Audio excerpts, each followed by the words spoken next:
여러분 안녕하십니까? 이제 5시간쯤 뒤인 내일 새벽 1시부터 이재명 대통령이 미국 트럼프 대통령과 첫 한미 정상회담을 시작합니다. 어느 때보다 무거운 현안들을 두고 진행되는 한미 정상회담에 총력을 다하기 위해 우리 대통령실에선 이례적으로 국가안보실장과 정책실장, 비서실장 등 3실장이 모두 워싱턴에 집결했습니다. 첫 소식 김재경 기자가 보도합니다. 미국 트럼프 대통령과의 첫 만남을 위해 워싱턴에 도착한 이재명 대통령. 미국 백악관에 따르면 오늘 한미 정상의 만남은 한국 시간 새벽 1시에 이루어집니다. 이재명 대통령이 백악관에 도착하면 트럼프 대통령이 나와 영접한 뒤 1시 15분부터 30분 정도 한미 정상회담이 시작됩니다. 두 정상은 회담에 앞서 모두 발언을 하고 비공개 오찬 회의에 들어갑니다. 예정됐던 회의 시간을 미국 측이 일방적으로 1시간 늦추면서 일종의 기싸움이 시작됐다는 관측도 나왔지만 이 대통령은 주요 의제에 대해 실무진의 사전 협상이 있었다는 말로 일축했습니다. 트럼프 대통령의 돌발 행동과 거친 압박이 우려되는 상황에서 이 대통령은 최우선 가치가 대한민국 국익임을 재차 강조했습니다. 자국의 이익을 내어가기 위해서 새로운 요구, 자신들한테 유리한 요구를 하기 마련이죠. 그렇다고 해서 일단 저는 한 합의를 그렇게 쉽게 쉽거나 바꾸는 것은 그리 바람직하지는 않다라는 게 우리 생각입니다. 다만 앞서 재미동포와의 만찬에서 이 대통령은 미국 트럼프 정부의 유례없는 요구를 비롯해 격변하는 국제 통상 안보를 거론하며 복합 위기의 시대라고 표현했습니다. 대전환의 분기점에 서 있습니다. 민생, 경제, 안보, 평화 등 다방면의 복합 위기와 문명사적인 대전환이 우리의 생존을 위협하는 격변의 시대이기도 합니다. 트럼프 대통령의 독특한 협상 스타일에 한미 정상회담을 둘러싼 우리 정부의 위기감은 그 어느 때보다 높아진 상황인데요. 곧 열리는 한미 정상회담의 결과는 새 정부 초기 실용외교의 시험대가 될 전망입니다. 워싱턴에서 MBC 뉴스 김재경입니다. 내란 특검이 법무부와 검찰을 전방위 압수수색하며 박성재 전 법무부 장관과 심우정 전 검찰총장에 대한 강제 수사에 나섰습니다.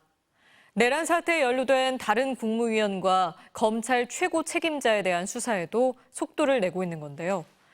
먼저 박성재 전 장관의 혐의는 무엇인지 구승은 기자의 단독 보도입니다.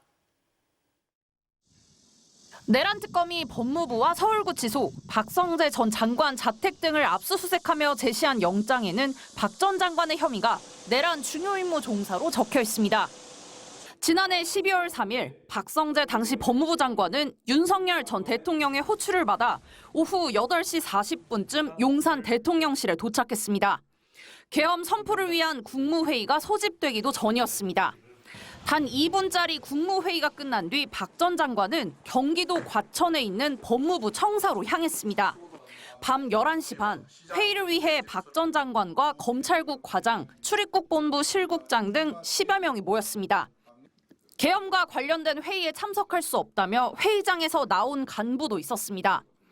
계엄과 관련된 회의에는 참석하는 게 적절치 않다고 생각하고 사직서를 바로 제출하겠습니다. 이렇게 말씀을 드렸고 장관님께서는 그렇게 하세요라고 말씀. 그럼에도 30분가량 진행된 회의에선 계엄사령부 합동수사본부에 검사 파견을 검토하라는 박 전 장관의 지시가 있었다고 참석자 일부가 내란 특검에 진술했습니다. 계엄의 위법성에 대해 법률 자문을 받아보자는 의견도 묵살된 것으로 파악됐습니다. 박 전 장관은 이 회의에서 출입국 본부에 출국 금지팀을 대기시키라고 지시했다는 의혹도 받고 있습니다. 실제 계엄 당일 밤 출국 금지와 출입국 관련 대테러 업무를 맡는 출입국 규제팀이 법무부 청사로 출근했던 것으로 드러났습니다. 이 밖에 교정본부의 수용 여력을 점검하고 공간 확보를 지시했다는 의혹도 있습니다. 정치인 체포 및 구금 지시와 이어질 수밖에 없는 의혹들입니다. 이에 따라 특검도 언론사 단전단수 지시를 이행한 혐의를 받는 이상민 전 행안부 장관과 마찬가지로 박 전 장관도 내란 중요 임무 종사 혐의가 있다고 판단한 것으로 보입니다. 박 전 장관은 계엄을 미리 알지도 못했고 반대 의사를 표시했다면서도 계엄이 내란에 해당하는지에 대해선 동의하지 않는다고 밝혀왔습니다. 그 내란죄라는 표현은 지금 의원님께서 판단하시는 거와 저는 그렇게 생각합니다. 다른 부분이 있을 수 있기 때문에 박 전 장관 측은 검사 파견 지시에 대해 합수부가 구성되면 인력 차출이 필요한지 따져보라는 원론적인 지시였을 뿐 검사 파견 명단이 실제로 있었냐고 되물었습니다. 출국금지팀 대기 조치와 관련해선 계엄 이후 공항 등에 사람이 몰려 혼잡해질 수 있으니 이를 대비하라는 취지였고 출국금지 명단도 없었다고 밝혔습니다. 또 휴대전화 압수수색 범위가 지난해 12월 3일과 4일 이틀 동안 생성된 정보로 제한될 정도로 특검의 영장 청구에 무리한 부분이 있다고 주장했습니다. MBC 뉴스 구승입니다. 김건희 씨의 최측근이자 임성근 전 해병대 1사단장 구명 로비 의혹의 핵심 인물이기도 한 이종호 전 블랙펄 인베스트 대표가 증거를 인멸하려 한 정황이 앞서 특검에 포착됐죠. 그 9시간의 행적이 구체적으로 확인됐습니다. 차현진 기자가 단독 취재했습니다. 서울 잠원동 한강공원 주차장. 지난달 15일 오후 이곳에서 이종호 전 블랙펄 인베스트 대표와 그의 측근 차모 씨가 만나 증거를 없애려 한 모습이 순직해병 특검 수사관에게 포착됐습니다. 이 전 대표의 검은색 차량 뒤에서 휴대전화를 땅바닥에 던져놓고 두 사람이 마구 짓밟고 있던 겁니다. 찌그러진 휴대전화는 내장된 배터리가 일부 파열돼 연기까지 피어오른 것으로 알려졌습니다. 이종호 전 대표와 측근 차모 씨는 자신들이 발로 밟아 파손시킨 휴대전화를 이곳에 있는 쓰레기통에다 버렸습니다. 이 전 대표는 이날 오전부터 측근 차 씨, 그리고 차 씨의 아내 등과 함께 차로 움직였습니다. 이들은 먼저 서울 강남에 있는 한 삼성전자 서비스 센터를 찾았습니다. 이 전 대표가 가져온 최신형 휴대전화로 유심을 바꿔 끼고 기존 휴대전화의 데이터를 옮겨받기 위해서입니다. 이 전 대표는 당시 서비스 센터 직원에게 배우자가 쓰는 휴대전화인데 여기 있는 전화번호 등을 새 휴대전화로 옮겨달라고 말한 것으로 전해졌습니다. 이후 세 사람은 근처 생활용품점을 들러 새 휴대전화에 맞는 케이스를 구매한 뒤 한강공원을 찾았습니다. 여기서 기존에 쓰던 휴대전화를 파손시키고 그대로 귀가했습니다. 오전부터 이어진 증거인멸 시도가 9시간 만에 마무리된 겁니다.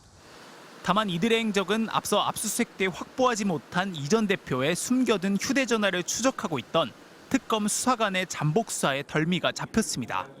이종호가 2025년 7월 10일 우리 특검의 압수수색 이후에 측근과 함께 한강공원에서 증거를 인멸한 사실을 확인했습니다.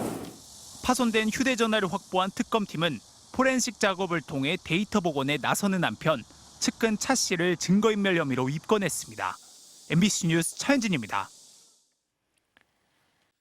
맨홀 안에서 일하던 노동자가 숨지는 사고가 또 발생했습니다. 비가 오면 작업을 하지 않는다는 매뉴얼이 있는데도 공사를 하다가 폭우에 휩쓸린 걸로 추정되는데 올해 맨홀에서 숨진 노동자만 7명입니다. 이승현 기자입니다. 오늘 오전 세찬 빗줄기가 쏟아지는 서울 강서구의 한 도로. 한 남성이 다급한 듯 맨홀 안을 들여다보고 다른 남성은 맨홀에 사다리를 밀어넣습니다. 오늘 아침 8시 40분쯤 이 맨홀 안에서 하수도 보수 작업 중이던 40대 노동자가 실종됐다는 신고가 접수됐습니다. 강서구청과 도급 계약을 맺은 건설업체 소속 일용직 노동자였습니다. 소방대원 등 70여 명이 수색했지만 실종 남성은 신고 2시간여 만에 숨진 채 인양됐습니다. 작업이 한창이던 맨홀이 있는 현장입니다. 노동자는 이곳에서 작업 중 실종돼 인근 빗물 펌프장에서 발견됐습니다. 소방당국은 갑자기 불어난 빗물에 휩쓸린 것으로 보고 있습니다. 비가 오면 작업을 하지 않는 매뉴얼이 있는데도 공사를 강행한 게 원인으로 지목됩니다. 기상청은 오늘 새벽 5시에서 6시부터 수도권에 비가 내린다고 예보했고 강서구에는 아침 8시부터 1시간 동안 31mm의 집중호우가 내렸습니다. 예측에 대한 위험 요인이라든지 여기에 대한 대응 방안들 이런 부분들이 제시가 돼야 되는데 아마 이런 부분에 대해서도 약간 좀 소홀했던 면이 있지 않나. 안전관리를 맡는 감리 직원은 사고 현장에 없었습니다. 감리업체 측은 현장이 여러 곳이라 감리 담당 직원이 모든 곳에 갈 수는 없다고 했고 강서구청 측은 안전관리를 겸하는 대리인이 현장에 있었다고 했습니다. 강서구청 측은 또 작업을 시작할 때 오지 않던 비가 갑자기 쏟아졌다며 4명은 대피했지만 1명이 나오지 못했다고 했습니다. 맨홀 작업 도중 숨진 노동자가 작년 한 해 6명이었는데 올해 벌써 7명입니다. 나흘 전 서울시가 방지 대책도 내놨지만 폭염 속 질식 사고에 한정돼 있었습니다. 경찰과 노동당국은 작업 중지 조치를 하고 중대재해처벌법 등 위반 여부를 조사하고 있습니다. MBC 뉴스 이승현입니다. 김문수, 장동혁 두 후보 가운데 국민의힘 차기 당대표가 내일 선출되는데요. 결선 투표를 앞두고 김 후보가 탄핵 찬성파까지 힘을 합치자며 통합을 강조한 반면 장 후보는 선명성을 보다 강조하며 윤 어게인 세력 결집에 나섰습니다. 이문현 기자가 보도합니다. 국민의힘 당대표 선거에서 같은 반탄파로 분류됐던 김문수, 장동혁 후보. 하지만 결선 투표를 앞둔 두 후보의 전략은 완전히 달랐습니다. 김문수 후보는 지난 주말 찬탄파 안철수 후보와 만나 힘을 합치자고 제안하더니 마지막 TV 토론회에선 한동훈 대 전한길, 누구를 공천하겠냐는 질문에 윤석열 절연을 주장했던 한동훈 전 대표를 선택했습니다. 한동훈 대표죠. 찬탄파까지 포용하는 통합론을 내세운 건데 탈락한 안철수, 조경태 두 후보의 지지층까지 흡수하려는 전략이란 분석입니다. 안철수 후보 또 조경태 후보 누구라도 같이 힘을 합쳐야 된다. 이런 말씀을 드리고. 장동혁 후보를 밀고 있는 윤 어게인, 전한길 씨가 가장 우려했던 상황입니다. 결선에서만 김문수가 됐다면은 그 안철수하고 조경태 친한파 애들이 전부 다 그 김문수 도와줘서 그런 거잖아. 반면 장동혁 후보는 반탄파로서의 선명성을 더 부각시켰습니다. 아직도 그 분노가 남아있는데도 불구하고 한동훈 전 대표도 끌어안고 저는 여기서 가장 차별화되는 지점이라고 생각하고 찬탄파를 배제하면서 아스팔트 99 또는 윤 어게인 세력을 결집하겠다는 전략입니다. 밖에 있는 분들 중에 우파 시민 그 어떤 분들과도 저는 연대를 하겠다고 하는 것입니다. 오늘 밤 10시까지 결선 투표가 진행되는 가운데 한동훈 전 대표는 국민의힘이 최악을 피하게 달라며 우회적으로 김문수 후보를 지지했고 장동혁 후보 편에 선 극우 유튜버들은 김문수, 한동훈의 야합이라며 마지막 세를 모으고 있습니다. MBC 뉴스 이문현입니다.